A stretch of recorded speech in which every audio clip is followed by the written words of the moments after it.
Le 14 février 2003, le ministre des Affaires étrangères de la France prononce au Conseil de sécurité des Nations Unies un discours aux accents gaulliens qui défie l'hégémonisme américain. Ce discours aura le mérite d'être applaudi, chose rare en cette enceinte. Cet homme considère la guerre contre le terrorisme du président américain George W. Bush maladroite et contre-productive. L'appel à la guerre contre le terrorisme est risqué parce qu'il donne aux différents groupes terroristes une légitimité et une audience auxquelles ils aspirent. Il valorise le combat qu'ils conduisent avec les armes de l'aveuglement et du fanatisme. Il leur accorde le statut d'opprimés, dont ils ont besoin pour répandre le plus largement possible leurs thèses extrémistes. Le problème du terrorisme doit donc être résolu avec intelligence et non avec brutalité. Et à cet instant, il s'est fait un nom auprès de tous les dirigeants des plus grandes puissances mondiales. Son nom, Dominique de Villepin.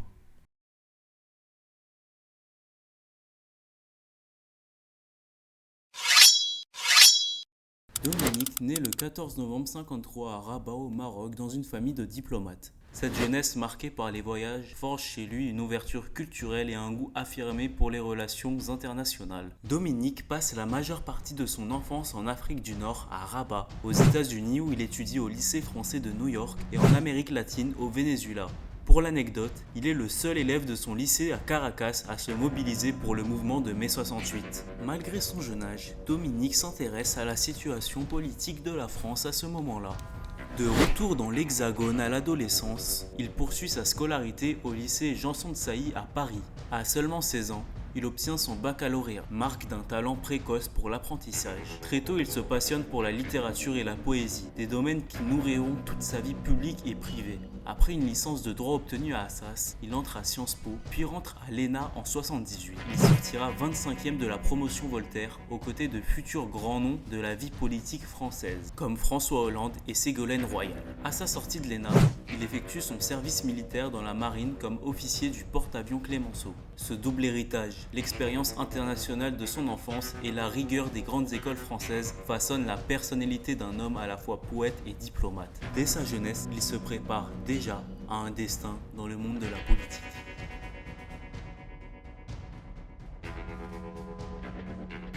Il choisit la carrière diplomatique et entre au ministère des Affaires étrangères. Durant les années 80, il occupe plusieurs postes à l'étranger.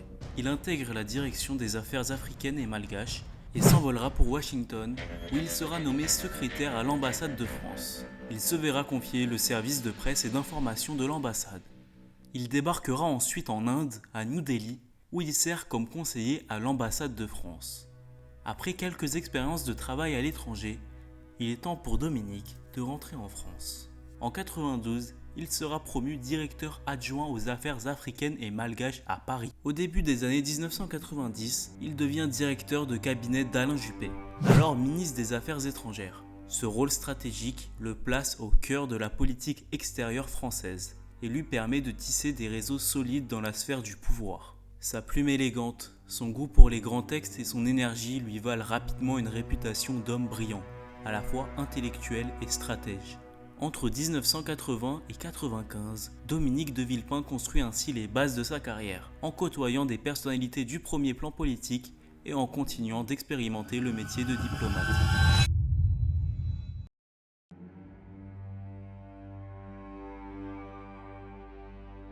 En 1995, après l'élection de Jacques Chirac en tant que président de la République, Dominique de Villepin devient son secrétaire général à l'Élysée. C'est une fonction centrale.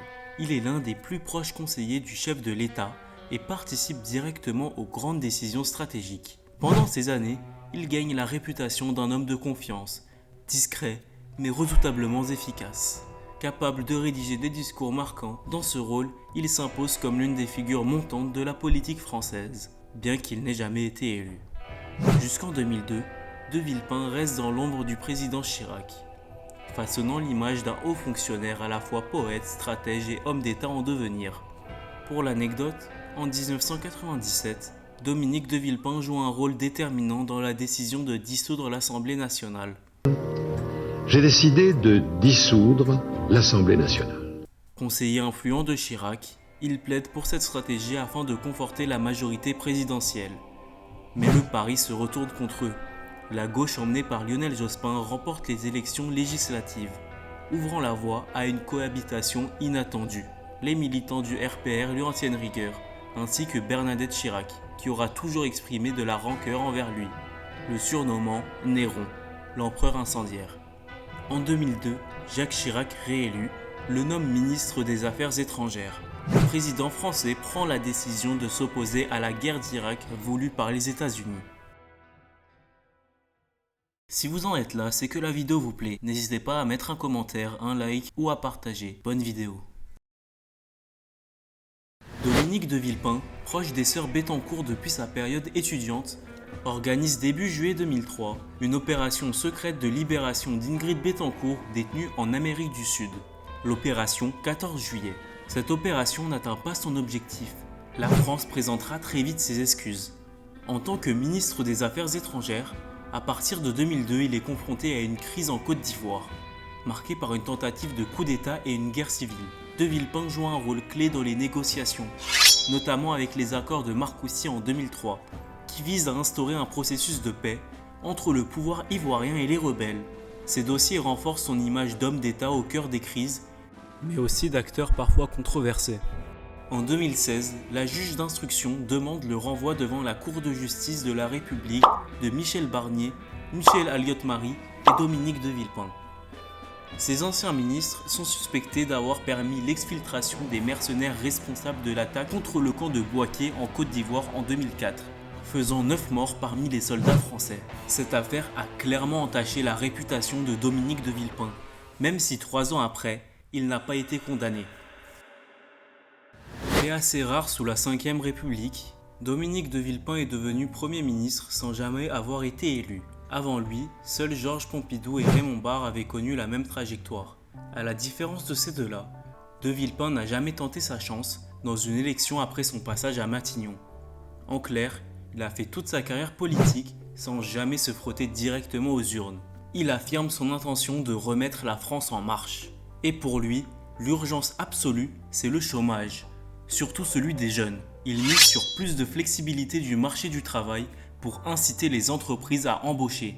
En 2005, il lance le contrat Nouvelle Embauche, CNE, 2 ans de période durant lesquels un salarié peut être licencié sans motif. Le dispositif passe sans grande opposition. Il tente un équivalent pour les moins de 26 ans, le contrat première embauche, CPE, mais cette fois c'est l'explosion. Syndicats, étudiants, gauche politique, tous dénoncent une attaque contre le CDI et le code du travail. Manifestations, blocages, grèves, le pays se paralyse. De Villepin engage le bras de fer en utilisant le 49.3. Cet article que vous connaissez tous aujourd'hui. Mais la contestation devient telle que Jacques Chirac lui-même doit intervenir. Le 10 avril 2006, la CPE est enterrée avant même son application. J'ai l'honneur, Monsieur le Président, d'engager la responsabilité du gouvernement. Cela n'a pas été compris par tous. Je le regrette. Un revers cinglant pour le Premier ministre. Il démissionne le 15 mai 2007, à la veille de la passation de pouvoir entre Jacques Chirac et Nicolas Sarkozy. D'ailleurs, une rivalité née entre Dominique de Villepin et Nicolas Sarkozy, qui est marquée à la toute fin du quinquennat Chirac. Les deux hommes se disputaient l'héritage politique du président. Villepin, fidèle de Chirac, incarnait la tradition gaulliste et l'élégance diplomatique, tandis que Sarkozy représentait l'ambition décomplexée et la volonté de rupture. Cette tension culmine avec l'affaire Clearstream. Pour vous résumer rapidement l'affaire, Clearstream est une chambre de compensation bancaire basée au Luxembourg. Des listes falsifiées circulent accusant plusieurs personnalités françaises d'avoir des comptes occultes chez Clearstream pour toucher des pots de vin. Nicolas Sarkozy est notamment cité comme détenteur d'un compte. On soupçonne de Villepin d'avoir laissé circuler ces fausses accusations pour nuire à Sarkozy. Il sera prouvé que Sarkozy n'avait aucunement de compte Clearstream. Ce sont juste de fausses accusations, comme il y en a plein d'autres à l'approche des présidentielles. De Villepin sort affaibli de cet épisode, tandis que Sarkozy prend l'ascendant et on connaît la suite de l'histoire. Il deviendra président en 2007. Dominique de Villepin commence vraiment à s'écarter de la vie politique après la présidentielle de 2007. Il tente une nouvelle aventure personnelle en 2010 en lançant son mouvement République Solidaire et en annonçant sa candidature pour 2012. Mais faute de soutien et de parrainage, sa campagne avorte. À partir de là, il se retire progressivement et se tourne vers ses activités d'avocat d'affaires et de conférencier à l'international. Son retrait définitif de la politique se situe autour de 2012. Après plusieurs années loin de la vie politique, Dominique de Villepin revient sur le devant de la scène en 2024 lors des législatives anticipées provoquées par Emmanuel Macron. Il prend position en appelant à voter pour le nouveau Front populaire face au Rassemblement national. Très sollicité par les médias, il gagne en visibilité et séduit une partie de l'opinion par ses prises de position sur les crises internationales, en particulier en Europe et au Moyen-Orient. On a Gaza, qui est sans doute le plus grand scandale historique je n'ose pas même trouver de référence, et dont plus personne ne parle dans ce pays. En janvier 2025, il laisse entendre dans un entretien à Mediapart qu'il pourrait participer au présidentiel de 2027. Je cite : « Ce combat, je ne peux pas ne pas y participer. Je ne peux pas ne pas être aux avant-postes. » Les sondages en font alors l'une des personnalités les plus populaires de France. Quelques mois plus tard, en juin 2025, il lance un nouveau parti, la France Humaniste, dont il devient président d'honneur et s'entoure de figures comme Aurélien Pradié ou Benoît Payan. De Villepin s'installe ainsi de nouveau au cœur du débat public, sans n'avoir encore rien révélé de ses ambitions pour 2027. De diplomate à Premier ministre, Dominique de Villepin a traversé la vie politique française avec éclat.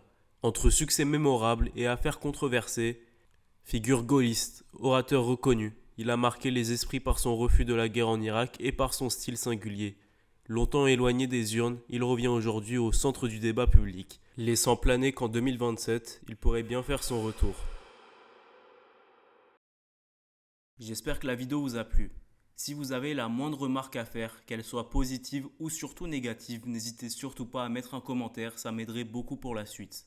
Juste pour vous avertir, je ne représente aucun parti politique, j'ai vraiment essayé de faire cette vidéo en étant le plus neutre possible et simplement en exposant ce que cette personne a fait de bien et de mal durant sa vie. J'ai trouvé ça intéressant de faire une vidéo sur Dominique de Villepin parce qu'il prend de plus en plus de place dans la sphère politique française à l'approche des nouvelles élections. Cette vidéo a surtout pour but de mettre un visage au nom de Dominique de Villepin pour rentrer en profondeur sur sa vie et ses accomplissements. Si vous êtes arrivé jusqu'à là, je vous remercie et à la prochaine pour un nouveau focus d'homme politique.